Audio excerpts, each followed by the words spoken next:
you're a 90s kid and you want to relive your childhood, I got you. Here we have the 1995 Toyota Tamaraw FX, also known as the Kijang. This is actually the top of the line version of it, so I'll tell you what it has later.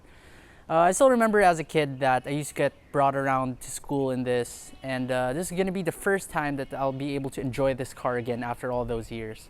Our FX was stolen from us sometime in the mid-2000s, and yeah, I'm going to give this car a test drive. I'm also going to review it. But before that, please don't forget to smash the like button for the YouTube algorithm. Don't forget to subscribe to my channel to see more car reviews.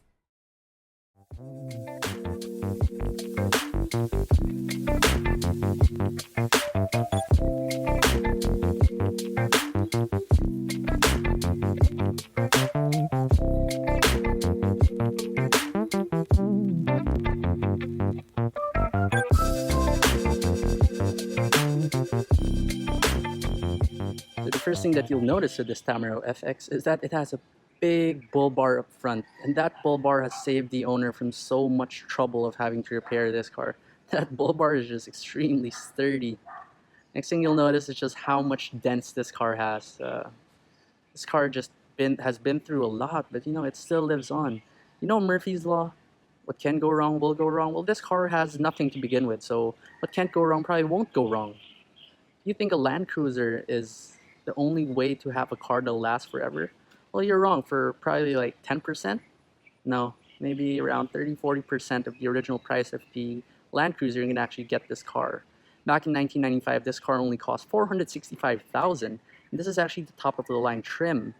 This is a diesel, and it has power steering. Believe it or not, that was a feature back then, and it even has dual aircon. Yep, those were the days. Now this car originally came with steelies, but the owner has already replaced them with these alloys, and they're wrapped in some truck tires, which I don't even know how to call them. They're like 185 R14C 102. I have no idea what those mean. So under the hood, you have this Toyota 2C engine with a whopping 69 horsepower. And I'm sure you can hear every single one of those 69 horsepower as it rattles along like this. This engine is just hilariously weak for today. 69 horsepower. Seriously, I know more subcompact cars that have more than that. At the back, the FX is very utilitarian even in its look. Now this one already comes with the aftermarket spare tire holder. The original one is actually down there. That's why you can see that there's a black area over there. The spare tire originally goes under that, right there. As you open up the door of the Tamaraw FX, that sound. It actually kind of like locks like that. So that's a feature Toyota said that will come up 25 years down the road. It's like a delayed feature. Anyway, okay, let's move on in. As you can see, the seats are actually really nice. He had some red seat covers at one point, and they kind of got stuck to the fibers of the fabric. The seats are actually very nice in here. Like, even though these are 25 years old, I mean, look at that. You got two seating for two. If this had an automatic, you can probably sit in there, but you can't because of the shifter. And let's climb on in. I don't have high hopes for the door, but let's see. Of course, that's a very rattle can sounding door. Start it up. It's the your regular flat key. Insert it all the way over here. Just turn. Actually, when you're gonna remove this key, the way to do it is you turn it back, and then you actually have to press a button over here before you can fully turn it. And start it up. You gotta wait for your glow plug lights. Turn off, then you just start it. There you go. The car we all grew up with. That's the sound I grew up hearing. We actually had an FX once too, but it was actually stolen. It was carnapped at one point. Turn on the AC. The AC vents on this one are still here down on the bottom. That was common back in the day. Here you have your ashtray. No one smokes anymore. Actually got a nice digital clock over there, and here your glove box is like an oven toaster. Yeah, that's how you open it. So of course this car doesn't have anything. The door cards are extremely thin. You got a gym in this car actually. They're kind of like dumbbells, and they come in form of window rotating openers. Can't remember the last time I had to use one of these. Your door handle as well, that's just extremely tiny. Just a bare bones car overall. The steering wheel, it's just this flat steering wheel, nothing much. No airbag, of course. You got a horn. Sad sounding horn. Your switches over here, they also feel, they actually feel really solid. For an FX or for a car in this segment, this is actually really nice. Ooh, it has a nice chunk to it.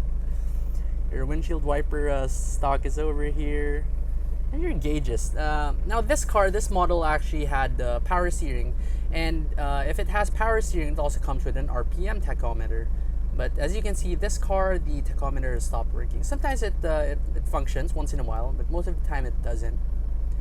You're at the middle. You actually have a power lock. Not power locks for this car. It's very cool, right? You wouldn't expect power locks in this car. And your AC, it's just your basic AC, high, medium, low. That's pretty much it. Also comes with an aftermarket Pioneer head unit. Visibility around this car is really, really good. Like, you can see all around. There's not much pillars to block your view. Even to the back, the C pillars. You got a big window over there. Remember, this car was made before all those safety standards were mandatory, so they can still afford to put thin pillars that can probably absorb less impact. Anyway, at the center, your long shifter, that's pretty long. You know, it's shaky, typical of before. It's 1, 2, 3, 4, 5. It's 5 gears, and your reverse. There you go. Aside from that, there's really nothing much here in the front of the FX. It is a bare bones car. This thing still has the good old handbrake that you gotta pull from down here, press and twist to release. Here at the back, the FX is actually very, very spacious. I was expecting this car not to have that much leg room, but since the seats are also thin, both in the front and the back, you just got pretty good leg room in here. The door, they actually sound a bit more solid at the back than in the front. But same thing, you got thin door cards, you got a sad looking handle. Looks like it just got stuck on there. And your door opening latch is same thing. At least you got a ashtray down here. Not a single fun thing, nothing to keep you company here at the back. It's just a bare bones car. The original pangmasang SUV, or AUV as they used to call it. Except for your air vents. Now, this car being the top of the line model also came with a dual aircon. Dual aircon means that you have one in the front and you have this big system at the back. As you can see, it still has the original plastic wrap that came with it brand new. So this car is really taken care of. The setting for the aircon switches are actually here at the side. So you just twist it off, on, low, medium, high, all those stuff. Opening up the back, it doesn't lift, it just moves to the side. Opens nice and wide, and here at the back you can seat an additional probably 4 people, maybe 6 even, in a squeeze. If you've rode in a UV Express, then you know that 6 will definitely do.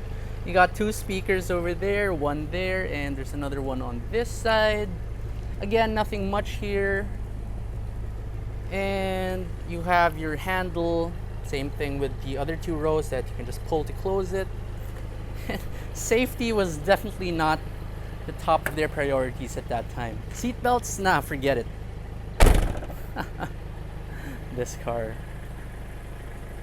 So driving the Toyota Tamaraw FX GL diesel, top of the line spec. I've never thought I'd love power steering, but apparently that was an option for this car. And you know, the thing about this car is that I always thought, thinking back, that the FX had always probably been very bad to ride in. Of course, I can remember that was from the days when I was very young. But I must say, the ride comfort in terms of the ride, it's actually pretty good. This has double wishbones in the front and leaf springs at the back, but you know, over potholes and over speed bumps, it's actually pretty good.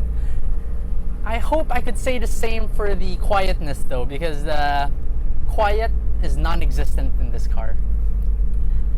That engine, that Toyota 2C engine that developed 69 horsepower, doesn't even feel like it has 69 horsepower. Usually I'd say 69 is nice, but no, it's not. Not in this car. Not when you're talking about horsepower. 69 is not nice. This is incredibly slow. I'm going uphill now. I just went in second gear and barely moving. I have to go back to first. And even in first gear, you can barely go up this hill. You know, this engine is extremely loud. Like, you hear everything. Oh, that clutch too. That is bad. This car is just...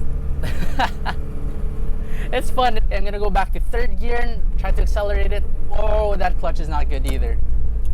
Turning. Just so much fun driving this. The body roll, it just rolls about. You know you're riding along in a big box, in a big moving box. You know, the owner of this car actually plans to have this car restored. But it has all those bumps, it has all those dents, the bull bar always saves him. And I must say, that adds character to this car.